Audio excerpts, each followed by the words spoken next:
Bonjour, je m'appelle Steph, j'ai 45 ans, je suis spécialisé dans les raids en milieu polaire entre autres. Salut, moi c'est Alex, je suis guide accompagnateur spécialiste Islande. Le raid qu'on va vous montrer en image est un raid dans Skipulka à Ormasalik, une île sur le côté est du Groenland. Et pour ma part, c'était le premier raid Skipulka au Groenland-Est cette année en mars avec donc, mon coéquipier Steph.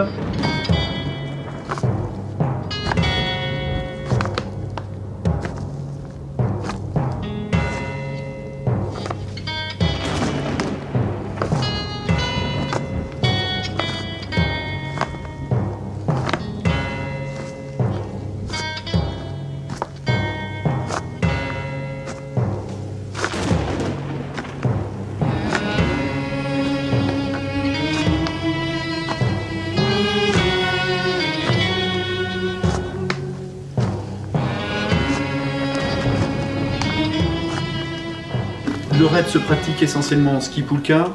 On est donc autonome au niveau de la nourriture, au niveau du déplacement, au niveau du couchage. On a des pulkas qui sont quand même relativement bien chargés. Vous le verrez sur les vidéos. Et ce séjour s'est passé d'une façon un tout petit peu atypique.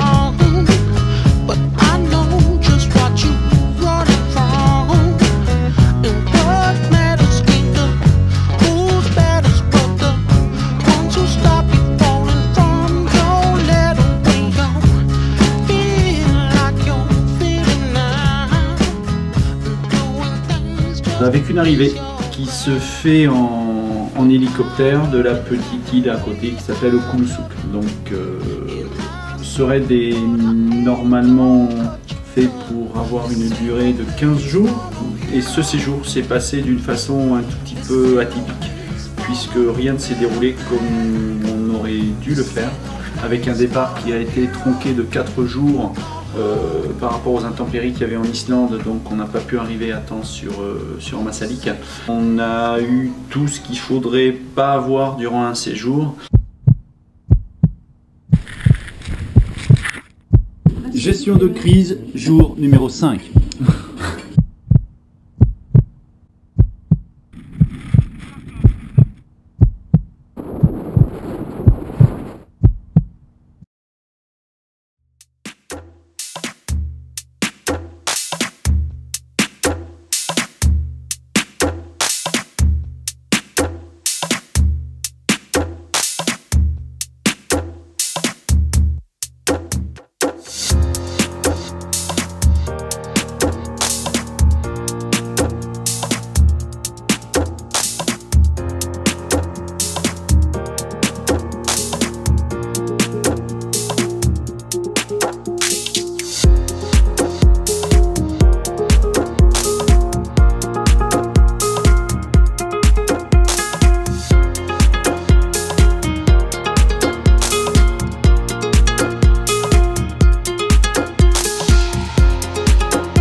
On a eu des températures inférieures à moins 10, moins 15 degrés durant la journée et on est descendu jusqu'à moins 20, moins 25 le soir.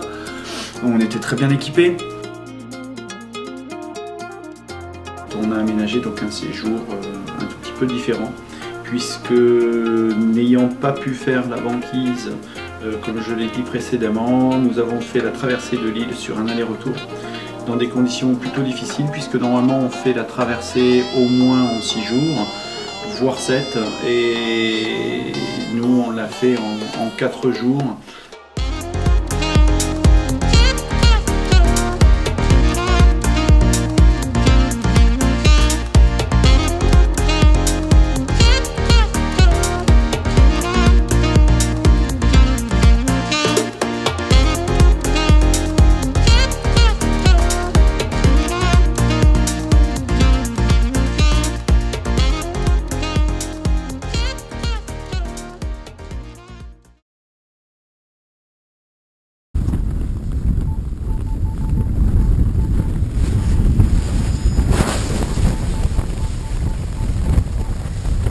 On a eu tout ce qu'il faudrait pas avoir durant un séjour, à savoir l'ours polaire, des vents qu'on appelle pittoraques,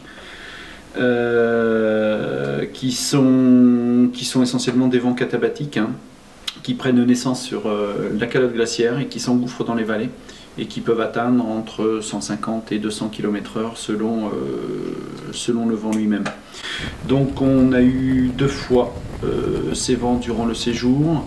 La venue de l'ours très tôt le matin, vers 7h15, 7h30, auprès de la tente, avec l'obligation de tirer au fusil 2 fois pour un éloignement rapide de l'ours, et de changer les plans de ce circuit et de faire en sorte de mettre surtout les gens en sécurité, chose principale.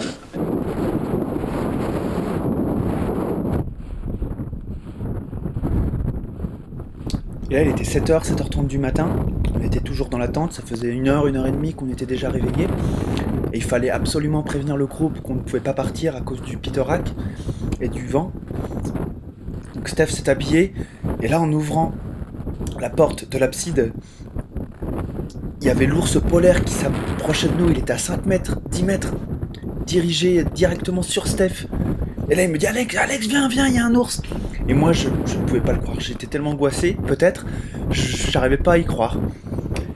Et là, la deuxième fois où il m'a dit Alex, viens, je te jure, il y a un ours, j'ai pris le fusil à pompe qui était entre nous, et je suis sorti, et en sortant la tête de l'abside, j'ai vu cet ours qui avait déjà fait demi-tour.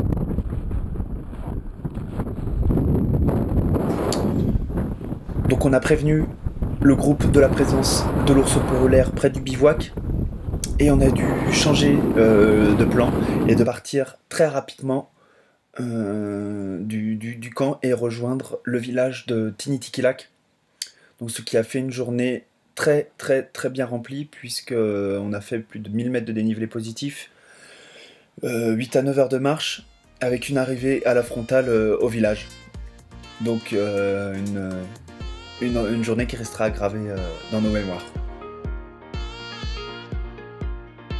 On a été obligé de laisser un campement sur lequel malheureusement une de nos tentes durant les vents a été complètement détruite, mais nous n'avions pas d'autre possibilité que de laisser du matériel sur place, puisque nous étions quand même dans la précipitation de ce matin-là avec un ours polaire à côté du camp, donc on n'avait pas d'autre possibilité à ce moment-là.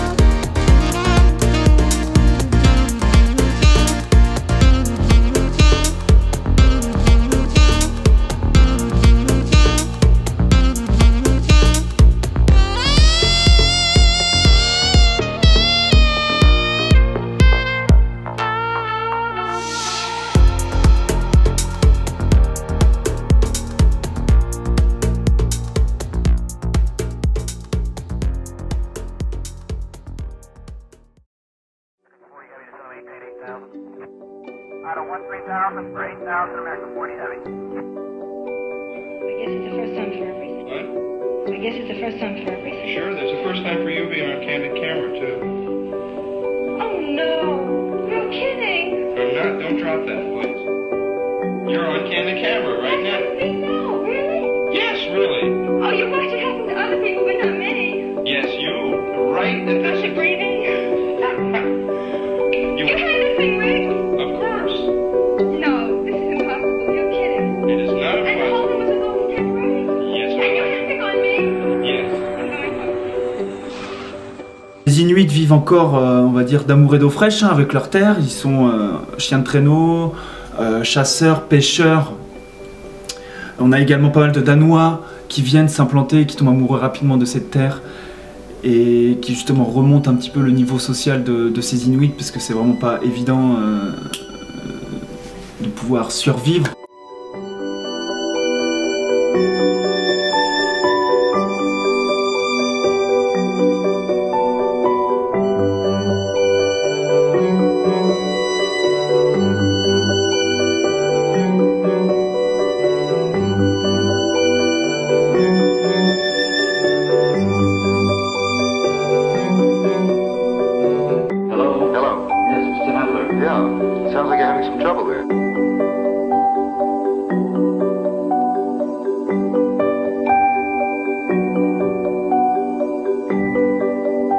spent some time on candid camera? Oh, you're kidding.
Donc j'étais assisté d'Alex.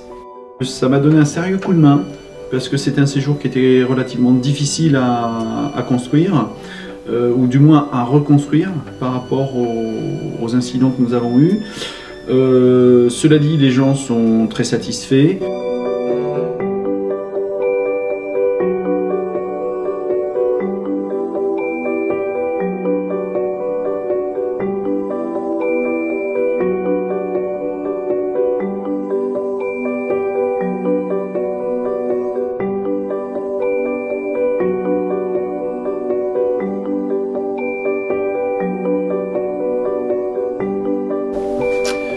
C'est juste splendide, magnifique à la fois d'atterrir sur le Groenland, donc d'une première part à Kulusuk, et ensuite prendre l'hélicoptère Air Greenland et arriver à Tasiilaq et survoler ces banquises, ces fjords, ces montagnes blanches.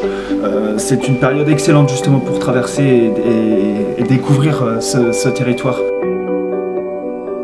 J'ai donc appris énormément de choses à travers ce périple et à travers également le professionnalisme de Steph.